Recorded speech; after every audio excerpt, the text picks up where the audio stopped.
A single act of violence has just sent a massive shockwave through the entire American political landscape, and it's raising some really urgent questions about where we are as a nation.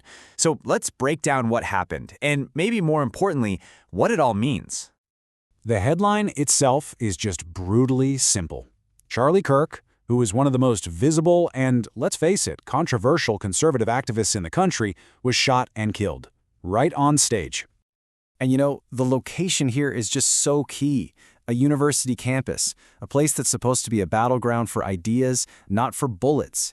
That public setting, that's exactly why this has sent a wave of fear that's reaching far, far beyond Utah.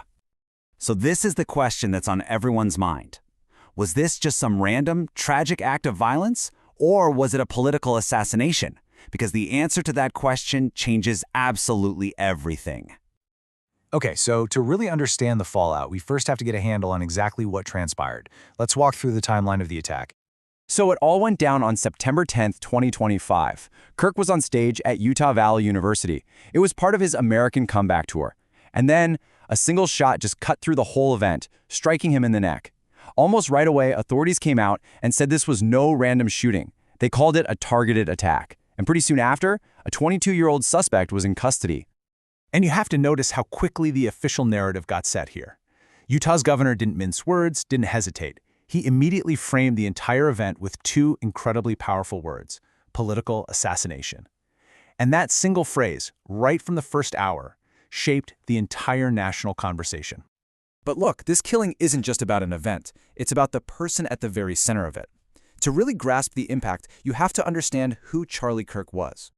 He was only 31. And that number, just that number alone, when you compare it to his outsized political influence, well, that's a huge part of this story. You see, as the co-founder of Turning Point USA, Kirk wasn't just some commentator, he was a master organizer. He built this massive national movement aimed squarely at conservative youth. And he did it with a mix of huge rallies, podcasts, and these non-stop campus tours. Honestly, whether you saw him as an inspiration or a provocateur, you just can't deny his status as one of the most powerful young voices in American conservatism. An act like this, it never, ever happens in a vacuum. It creates these ripple effects that spread far beyond that one moment. So let's take a look at the political fallout. And you can almost see this immediate chain reaction happen in real time. First, the attack instantly deepens the political polarization we're already feeling. Then that division gets amplified, like a million times over, as videos of the actual shooting spread like wildfire across social media. And all that exposure creates this very, very real risk of radicalization, with his followers potentially seeing him as a martyr, which could inspire even more conflict.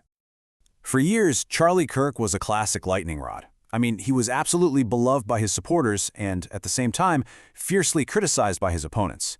And it's exactly this role in the public square that makes his death so volatile. It just hits right at the very heart of our most intense disagreements. And that brings us to the ultimate stakes here.